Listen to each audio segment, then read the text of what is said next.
Yes, so I think we're live.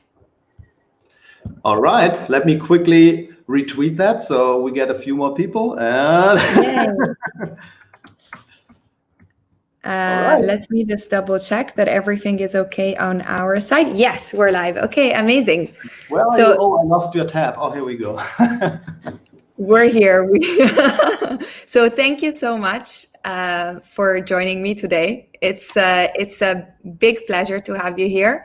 And so Mario Klingerman, known also as Quasimondo, you're such an influential figure. As your bio says on Twitter, you are an artist, a neurographer, a coder, a data collector, an archivist, and a speaker. Wow, what a lineup! Yeah, I don't know.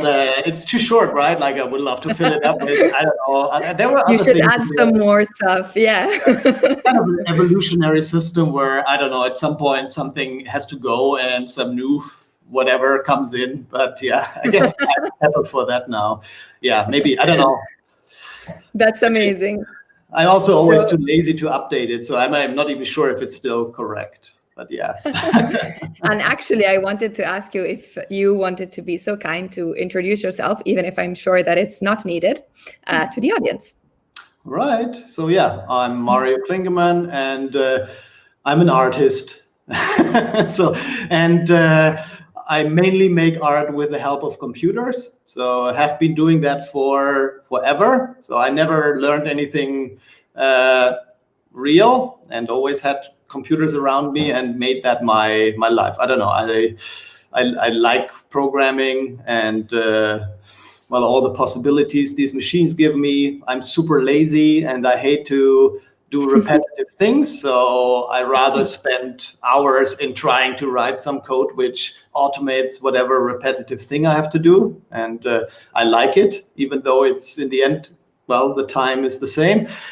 I mean, right now most people probably know me for the whole AI art stuff that I'm doing, which I enjoy. So I train neural networks of all kinds and try to get some art out of it. So that's the kind of short version. And so in the general thing, I guess I fall into the category of generative artist, even though I also do things that are, I don't know, maybe conceptual. I build installations, and I love systems. So that's kind of sounds very boring, but kind of so in kind of simple terms, I always like taking things apart, look inside how it works, and then try to either change the way it works or like reassemble it, which usually doesn't work. I don't know. I always got very good at the take apart thing. I'm not so good in the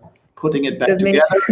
But so, and that goes from the physical to the, I don't know, the virtual. I mean, virtual in the sense that, of course, I'm mainly interested in like systems like art as a grand thing. Like, why do we see something as art, and how is art being made, and how does something become art, and all the implications from the aesthetic side to the whole social, societal side. But overall, I think I'm very superficial with everything, and I'm also all over the place. That's kind of the other thing. I love kind of taking tidbits of anything from anywhere and hope if I put it together in the right way, something new comes out. So that's kind of my strategy, kind of assemble random knowledge, random impressions, and put it in there and make something new with it. Nice. This is a very impressive introduction. So thank you for this. All right. Actually, when I was looking and, trying to think about questions to ask you, one of the first things that I did was obviously look at your website, and then I went to your Twitter page, and your cover photo on the pinned photo on your Twitter page is something that stuck with me a lot. Thank you. That's why it's still sticking there. Kind of like if you have seen it sticking there for years now, because it's kind of my I don't know, my operating mode. It's kind of my worldview in a little thing. I don't know. Yeah. You want to And send people actually, and there. it's exactly, But yeah. yeah, in the end, that's I kind was of the actually thing, right? wondering. There's always that question when say people like, okay, we train these models, but eventually, or yeah, we made like, but this thing is not the artist, or but yeah. So I think we are also not much better as humans. I mean, we like, that's kind of my mantra that I say.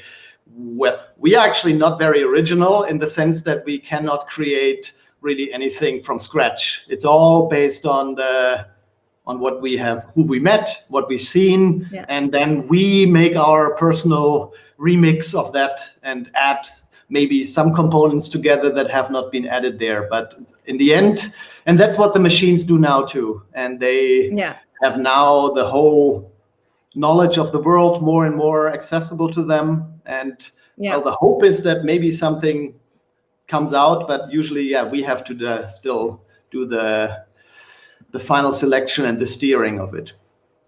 So on this, you just said, your like what we do is based on the experiences that we've had and the people that we've met, and maybe the jobs that we've had in the past. So I know from looking at your bio that you've had a lot of different jobs which didn't even come straight from like being an artist, but actually as you said, like you've done a lot of different things and a lot of different experiences in your life. How has that shaped your art and your creations and what you're doing now?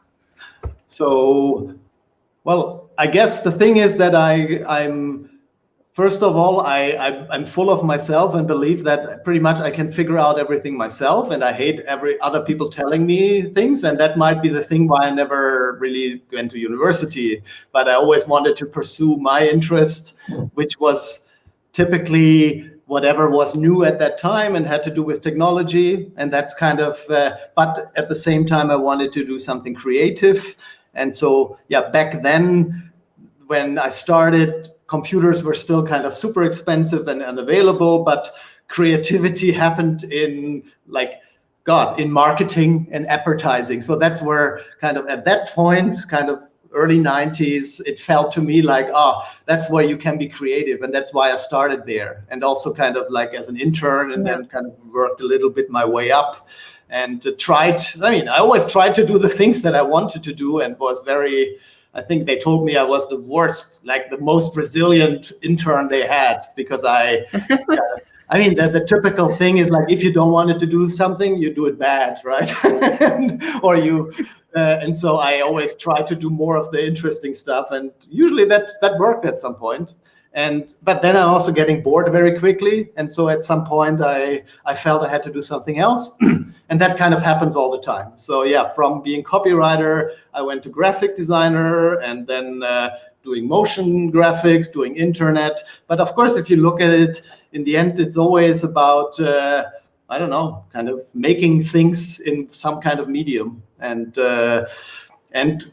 there was always the computer involved. So for me, there is actually a line, and I just kind of, I always wanted to figure it out myself. And lots of the things you could only figure out by yourself at the given time, because, well, I don't know, the internet, I don't know how to build a website or stuff like that. That was just, it was just invented. So there was no book or no study thing there. There also was. Also, it's always a nice thing when you're early in some field. It's all still so raw and rough, and there are no rules, and there's nothing you can do wrong because nobody knows what's right.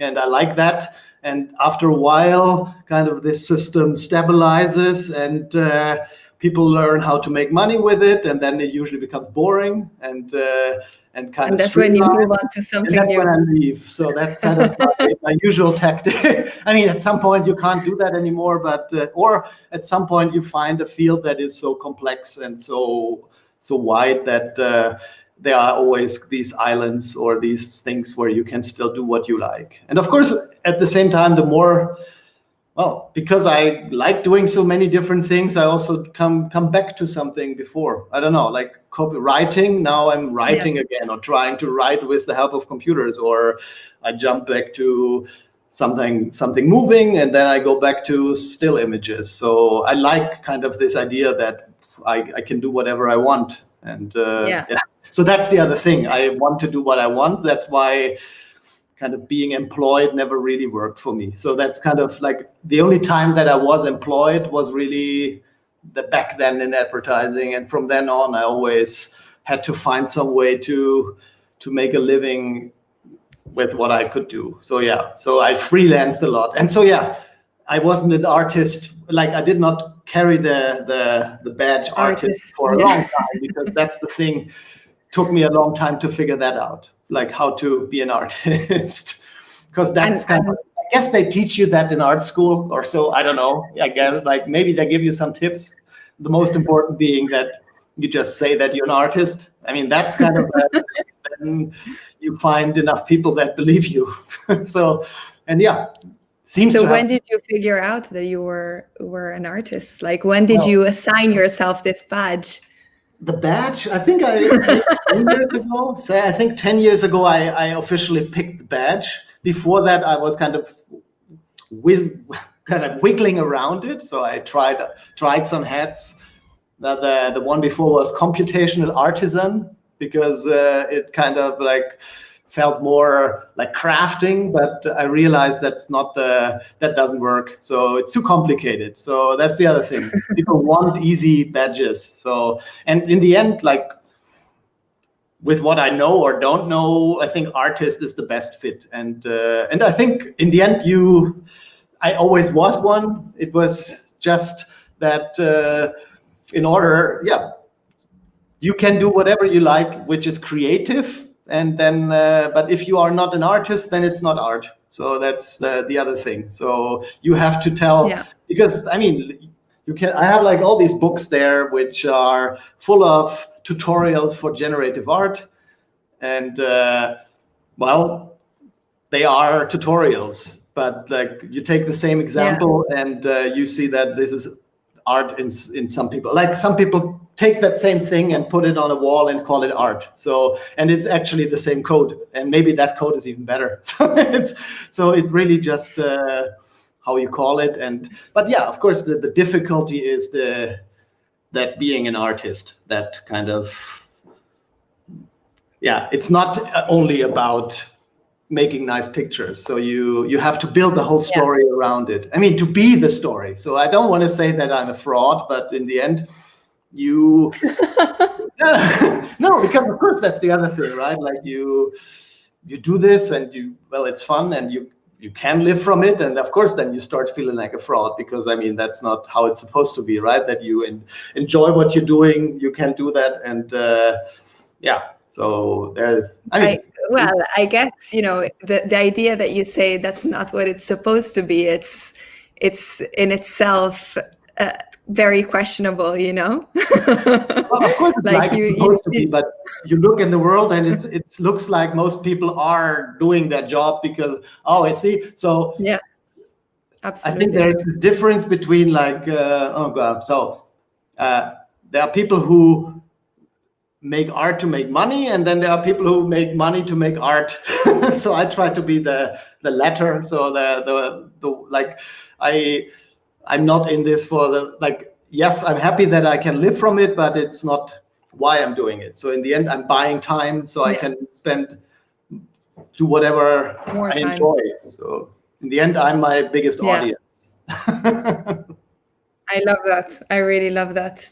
And actually, like I was reading some of your recent interviews, and there was one that really stuck with me where you talked about the concept of something being interesting versus something being beautiful, and how the creating something that is beautiful and interesting at the same time, it's much harder. So I would love if you can expand on this and talk a little bit about, like your All right. Well,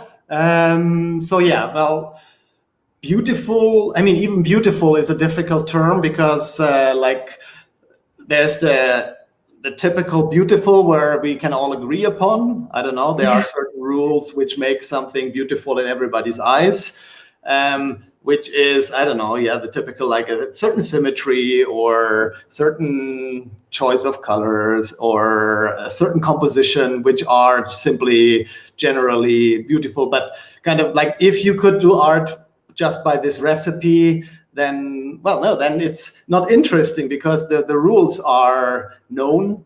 I mean, that's what we call kitsch, I guess. So, and that's like, so it's just making it beautiful and follow the rules, and that everybody agrees that it's beautiful is what I call kitsch. And I try to avoid that. And the problem is it's for most people that's good enough and it's fine, but I'm more interested in the interesting, and the interesting is, well, can be anything as long as it's, well, there's the element of surprise that, so interestingness is about expectations. So like a story, when you hear a story, you kind of predict what's going to happen next. And what makes a story interesting is that what you expect does not happen. Because if it exactly happens, that's, well, then it's not interesting because you already knew that. And that's kind of, and we are addicted to that. That's why we are on social media and everything, because that's where new input comes in, and we are hoping to see something that interests us. And so I'm trying to make these things that are able to surprise me and interest me. And that is, the tricky part is that you cannot make a recipe for that, because there's no tutorial. As I said, like it is about kind of predicting what's going to happen next. And if you figured out the recipe to once, you know it already. So you cannot go the same path again. So you always have to find a new direction, a new path in order to keep it interesting. I mean, the good thing is, and that the reason that we are not totally kind of like frustrated with the world is that interestingness is also something very personal. So it's, again, based on what you have seen before and what you have experienced before. So yes, I mean,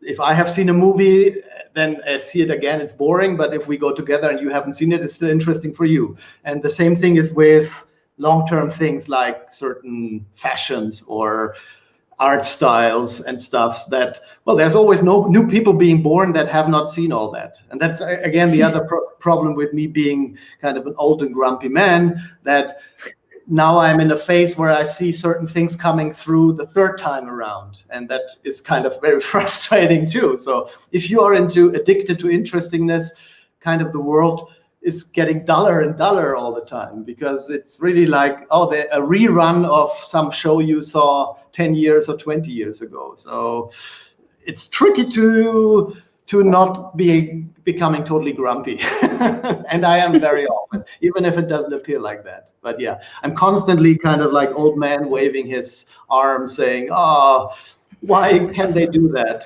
But no, it's okay, because that's just the way these things are. And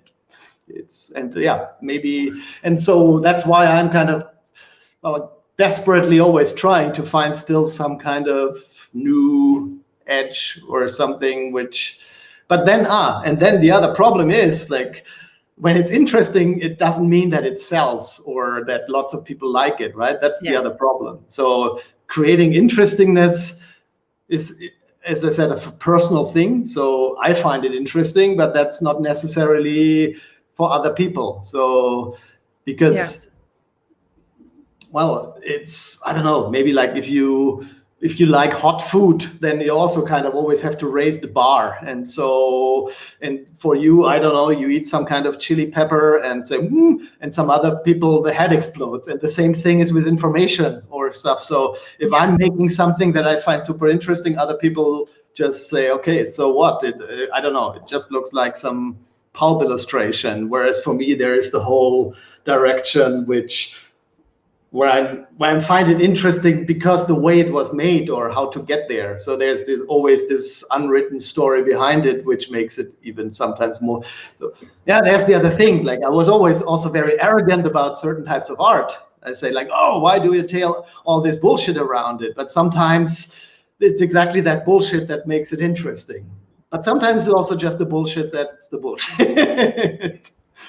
So no. And yeah, not sure if I can And add on how to do that. you? No, no, it's super interesting. I really like this because it's also something that I think about myself. So I really wanted to take your take on this. But I was thinking whilst you were talking, like, how do you translate this vision of yours into machine learning and into the work that you do with AI, for example? Oh well, Like, yeah, how with do you AI, teach machines that's to because be AI is interesting? is kind of very well suited for that. So in some sense, you could say that like we all train on existing material, images, artworks, texts, and these things, and you could say all these materials are known. So in some sense, if you mix them all together, something very boring should come out because it's kind of almost just like the average thing. But of course, it tries to learn the components that make it up and the underlying rules. And once you have a model that can make these images, for example, then if you use it the default way, you will get the default output, and that is the expected one. I mean, you can get interesting intermediate stages, which are already interesting for a while because they are new. I mean, if we look at all the GAN aesthetics of the past, what was it, 3-4 years, there was this phase where all this was very strange and new, and so and in that sense, it was interesting because it had all these lots of elements in there which we couldn't fully process at first.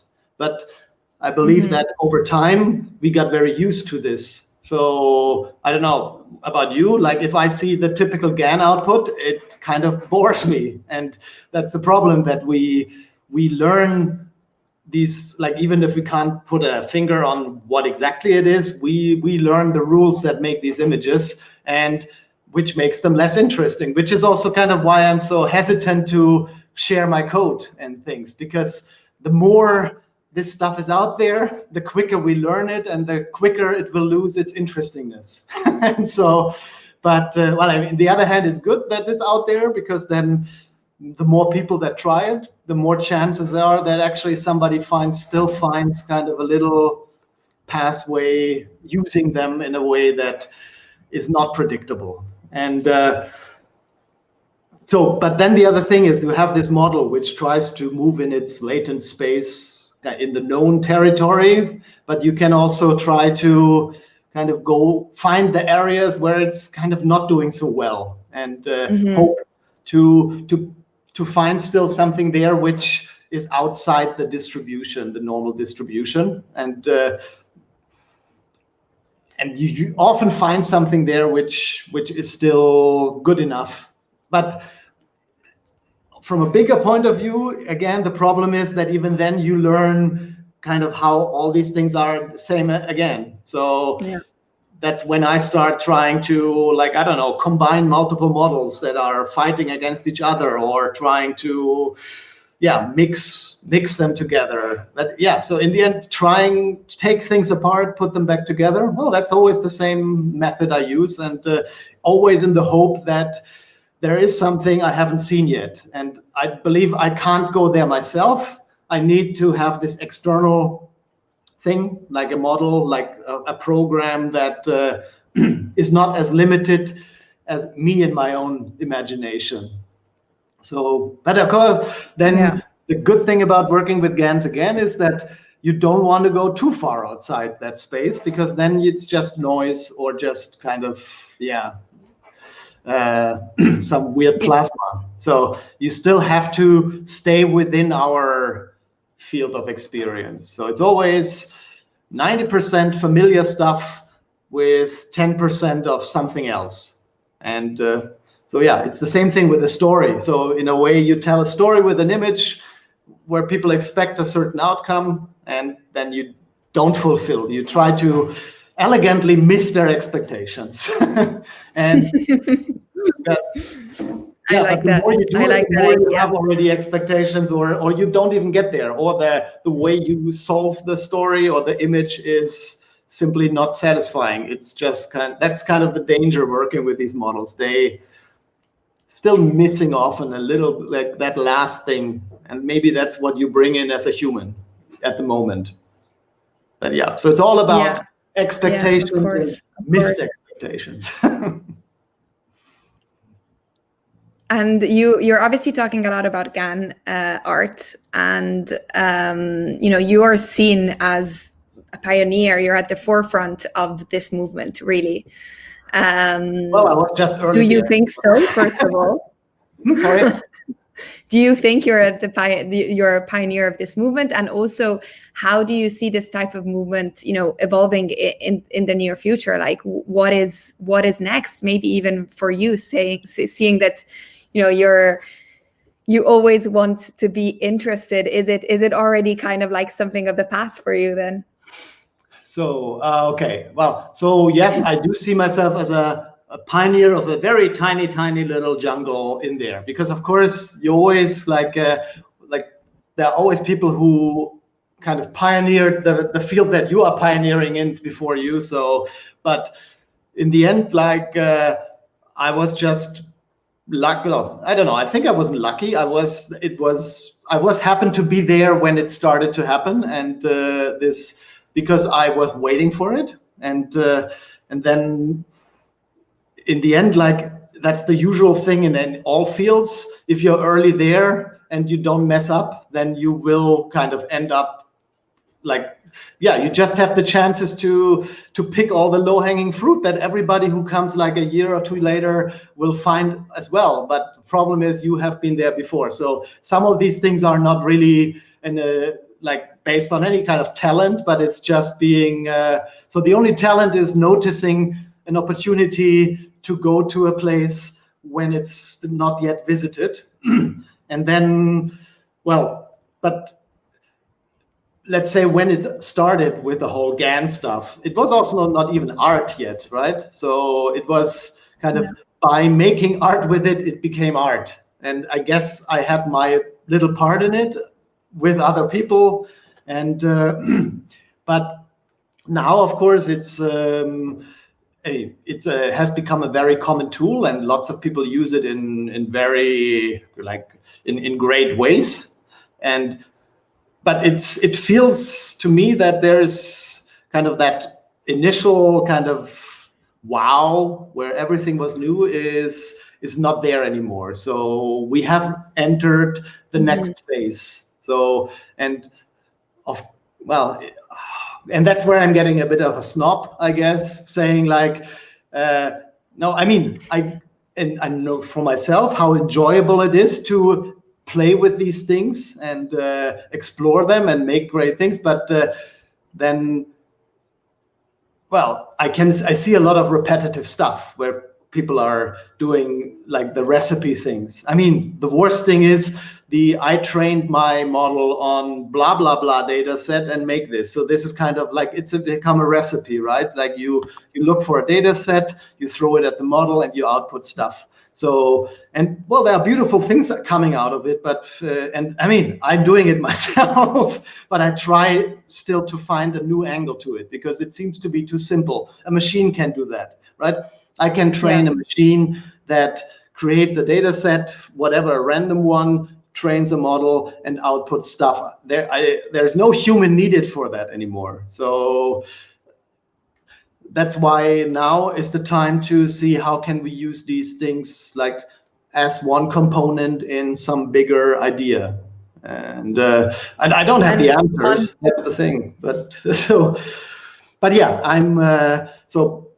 It's in a little thing again, the stuff where I constantly look at things, say, yeah, I mean, I'm bad. I mean, at least I stopped tweeting that, right? Like I did that initially, always like reminding people how brilliant I am and that I did this like before them. And I rarely do that. So I stopped doing that because it's stupid to do. So no, people should enjoy doing this, but of course they should not be ignorant of what's done. And of course, I'm sometimes getting reminded that when I'm thinking I'm very original, I'm actually not. And actually, I'm happy I'm not happy when that happens, but I always like people to remind me, to put me back in my place where it's, because of course, you like the feeling that you created something, like you had this amazing idea, but the problem is you look 50 years back, you look 80 years back, and maybe they didn't have GANs yet, but the certain visual ideas have already been explored. And so it's getting to terms with it. I guess that's for me the frustrating part, that I cannot let loose of this thinking, because you can also just enjoy this without overthinking it, but I can't. So, and I envy people who can do that, who can just put this stuff out there. Don't worry what I think, because of course I think, and I have my thoughts, but I will not tell them. But so no, I envy people who can. Because you're not tweeting it anymore. And don't care and enjoy their whatever they like doing. So that's what everybody should do, and like, because in the end it's about being happy with what you do and ideally make a living. Yeah, absolutely. And so on this, what is your thought? Like, are you on like an Elon Musk side that thinks that we should be scared about the evolution of AI, or do you have a more, optimistic vision about this? I don't have an optimistic view, but I'm not scared. So, no, I believe that kind of machines will kind of be able to do what we do more and more things. I mean, we can see that from it was simple mechanical stuff, but now machines are writing texts and they will make movies, and they will create art, in a sense, like sellable art. I don't know. I mean, in the end, you will also have this machine which just has a compelling story and has a whole kind of a rounded artistic profile that is believable, and will do these things. I guess I'm just curious. So that is kind of, I'm hoping that this will happen, because that is kind of, it's interesting again. So and I will probably be dead in 30 or 35 years. So I will not be around anymore when shit really hits the fan. So that's kind of very egotistic. My little hope is that by then there will be some kind of machine where I can actually almost kind of upload whatever my personality, like, I don't think I can upload my consciousness, but I can probably train a machine with everything I have ever created and made, and I don't know, so almost like all the data I have produced in my life I can put in, and then it will continue doing these things. So I'm pretty confident that something like this will happen, and so there is kind of this tiny immortality without all the nastiness of the world that will come. So in the end, I'm very pessimistic about how things are going. So but at the same time, I want to see it. So it's a very weird kind of thinking. Yeah. But nice. There will be no killer robots. So that's the thing. So there will be no AI that kind of destroys humanity in a kind of in fire or so. It already destroys us already. So that's the thing, right? We're already destroying ourselves. So there's no need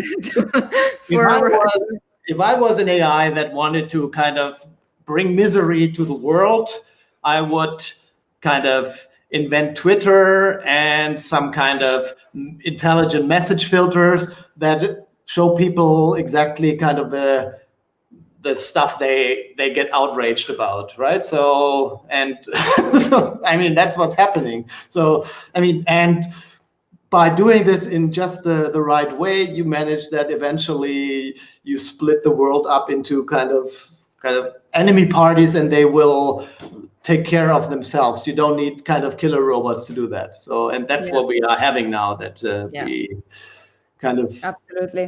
information. Social media is kind of, partly bringing us together and has great stuff, but at the same time, it's separating us like never before. Yeah, definitely. Completely agree. And to shift a little bit to like the crypto art movement, like what in terms of this particular world and this particular movement, what in your thoughts is the biggest pro of this, and potentially are there any cons to this movement and to this world? I'm sure. I try not to make too many cons. I have to.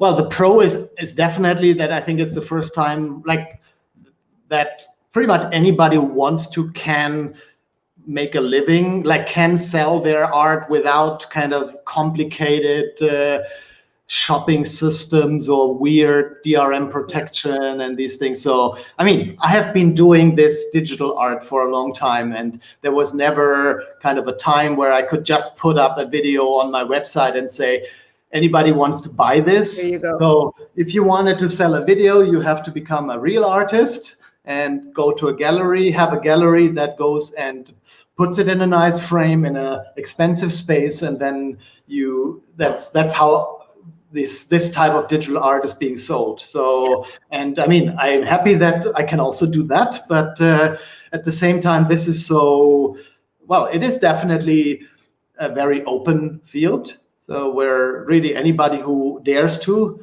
can try that, and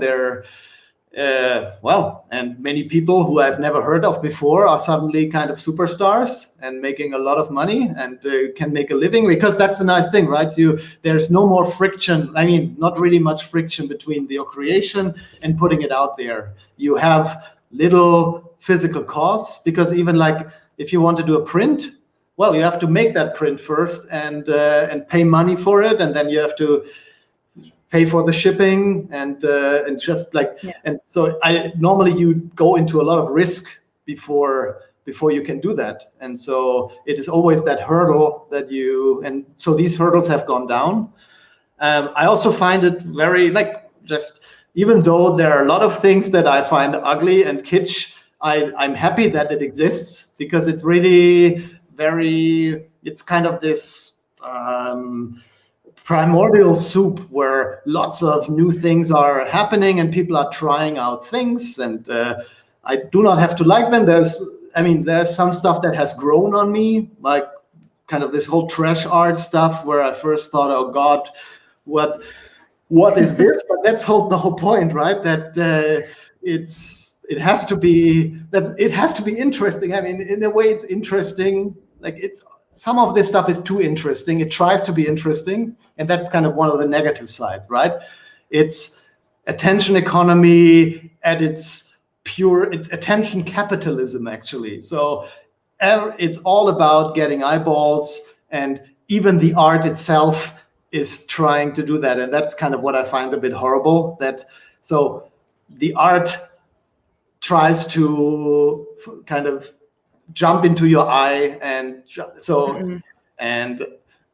seems to work. I'm not sure how this kind of stuff works long term. I don't know. I wouldn't like to have kind of a blinking, flashing, super whatever, rainbow colored thing on my wall. But again, that's my taste. I'm more for the subdued kind of earth tones. So there is a market, and it's fine. But yeah, this whole attention, the loudest, survival of the loudest kind of thing does not go too well with me. So that does not come natural to me. So, and I mean, in some sense, I think I know how the game would work. And so if you really want to kind of be in that top-notch 0.1%, you have to play by in a certain way, and you have to market yourself all the time. And if people I envy again everybody who can do that without kind of feeling dirty or feeling unnatural. So if that's in your nature to be that outgoing and push it in everybody's faces, then perfect. I mean, that's so, and so that's kind of where I have my difficulties kind of, I mean, because I mean, I realized that like I put this stuff out there and I was lucky that it seems like I do have a few fans which like that. A few. I'm always surprised if something sells even without me telling it. But then I also have stuff which I put whatever and then it sits there and I like, oh, okay, no, I don't want to go and do the advertising stuff. So, and of course, then kind of right now, big topic is the whole energy consumption. We destroy the environment with this. So that is, I don't know, I do not have a good answer. I mean, I cherry pick, of course, kind of the data in the way that suits me and try to explain it away. But, well, it's, so as I told you before, I will be gone in 35 years. So it's a bad attitude. But at the moment, it's also just like, it's kind of a survival thing, right? So the regular art market is kind of very difficult right now. And if you are an artist and don't want to do kind of gigs, like work and things that you don't like just for the money, then, well, then you have to do crypto. So I try kind of, let's say, I try to mint responsively. So I do not try to mint every day and whatever, like, so mint something and hope it will sell, and then maybe that weighs up that me never having owned a car, and so I don't know. So I can't really explain it away.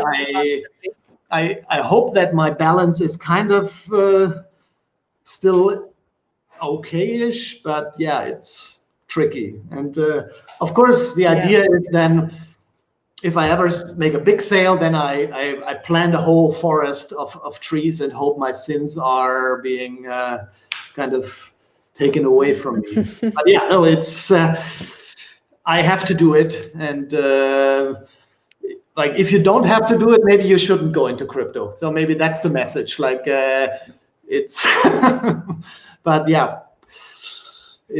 I'm a very irresponsible person in that aspect, I guess. I'm going to ask you a bit of a controversial question, maybe, like on this. Who are your favorite crypto artists at the moment in the space, or people that you like? Well, there is Helena, of course, Glagolista. Then there is Brandon Dawes. I'm always so bad with names. Of course, well, I have all like several of hers. Miss L. Simpson, right? Yes. Yeah. And well, actually, yeah, you can check my collection. So it's that's kind of well, like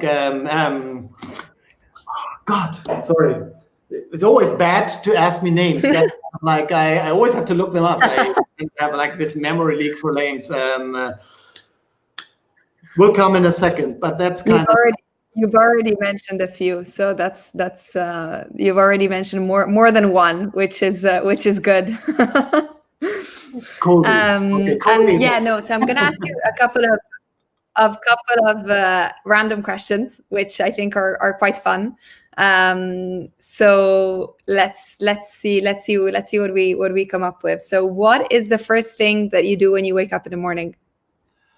I have a cup of coffee, and then I still in bed, have a cup of coffee and check my Twitter feed to ruin my day. So that's kind of what I do. I never know why I do it, but it's kind of I have to check, and then there's usually like 3 things that already like make me hate for picking it up. Sometimes there's something interesting, but yeah. So coffee and Twitter.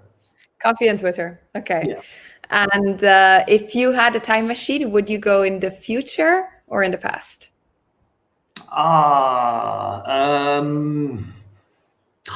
Difficult. Well, I think I might go actually in the. No, I think I would go in the future. I mean, I would like to do both. So like, can I have 2 time machines? So, well, of course, the future is because I really want to see if they're like. I mean, I think it's more risky to go to the future because you might just end up and in a wasteland. But let's say you have a peak first. So of course, I want to see if somehow, if all those science fiction dreams actually have become true, or if it's a horrible place. But also the past. I mean, there would be probably some people I would like to meet, or some things I don't know. Maybe sometimes I would just like to go back to the 60s, because I don't know, it's just there was a lot of exciting stuff happening at that time, and I also like the style. So I don't know. I mean, not all was good there, but there was a certain thing about, I don't know, which, well, now we have all these shows that happen this time. So I just think I like the aesthetics of the 60s. So maybe not some of the social. My next question is quite related then. Sorry. Because I wanted to ask you, if you could speak to a figure from the past, who would it be and why?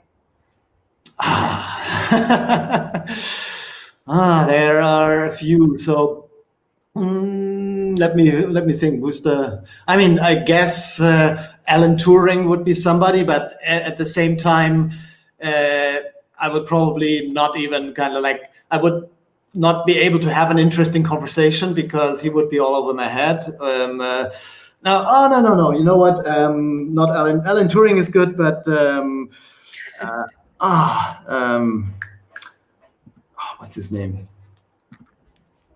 Names. It's really sometimes. Wait, just a second. Claude Shannon. Yes, Claude Shannon is kind of like who I would like, the inventor of information theory. But he's in general was a very interesting personality, and I don't know. I read his biography, and I always feel like even though I'm kind of never as brilliant, but from the personality, I think I would have a lot to talk with him. He was a tinkerer and had all these crazy ideas going in different directions. Like back then there was no email, but I read that he kind of never answered letters. And so he seems to be a very interesting personality I would like to meet. Yes. Nice. And what is one thing that you cannot live without? Coffee and cigarettes. Me too. And of course my girlfriend. So yes, sorry, wrong order. So I got that wrong. Oh, can we delete that, please? we have to change it. Yes. Sorry, oh God, yeah. Luckily, I don't know if she's watching, but maybe you're safe. Somebody will tell her probably. No. But I mean, obviously, but well, yeah, she knows me. That kind of like, yeah, she would. Yeah. Then you're safe. Girlfriend and coffee. Yes. Amazing. Well, I think together. That's the thing. So I guess there's kind of the association. That's then the two things are interconnected. Yeah. So that kind of like, it's kind of this coffee girlfriend kind of, yeah, metaphor. Nice. So to close off, there's maybe like one last question, or just thoughts. Like obviously you've been in this scene, in the art scene in general, for a very long time. You're a pioneer of a lot of different movements. You're a very influential person. So what is something that, for any new artist that is joining the crypto scene, that is looking at this live maybe, what would you tell them?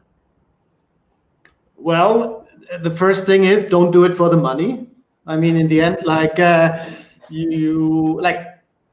ideally you try to do what you love doing. So, and if crypto art and making art is your thing, then yes, you should do crypto art. Like if you like making art and want, of course, then you need an audience, but that's also a thing, because the community is very open and kind of like, that's the good thing. So there's not really discrimination against any type of art, and nobody cares who you are. So it's great, because you do not have to be in the right city, or you have to know the right. No, that's not true. So because that's point number 2.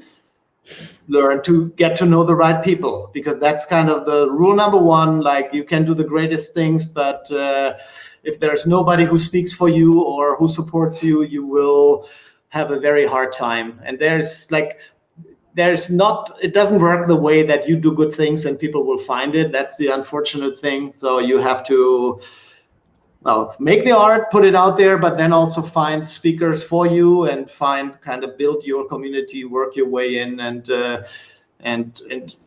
try to, and I don't envy anybody. Like, that's the other thing, right? Like, I'm doing it so long, so in a way that's why I'm here now. But if I would have to start now, I would probably have a really hard time with my personality set up to get my foot in there. So yeah, be social, group together with others on your level. That's one thing. I think you find you build these coalitions of people you like, and but then of course you also have to find friends in high places which are already in there, and that's of course super difficult. So in order to do that, you have to do interesting things and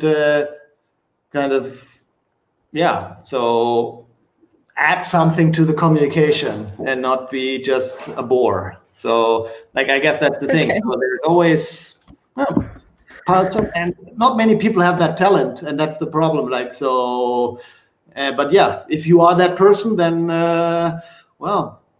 so, and that's also for me the difficult part, right? That social aspect, because art is a lot of social aspect. It's not only about the art. And if you want to be successful, most of your success, just look at Cryptoart. It's not the art that sells, it's the story. That's how I see it, again, to put it. Of course, you can sell any art. It doesn't really matter what it is if your story, your personal brand, like the image you project as an artist online. That's the beautiful thing, right? Doesn't even matter how you look like or where you come from, because in the end you are a digital person. And if you have a new angle or are just a great personality, then it actually does not matter what art you make, because will probably able to find people who appreciate you for doing that. That's the other thing, right? Sometimes it's just being persistent and doing your thing, and hopefully if you do it long enough, it will become visible, recognizable as a whole piece. So nice. I like that. A lot of takeaways for any artist who's looking at us now. Thank you so much for the chat. It was a pleasure. Oh yeah, it was a pleasure. Absolutely. Thanks for giving me the platform to spill my It was dribble. a big pleasure to have you.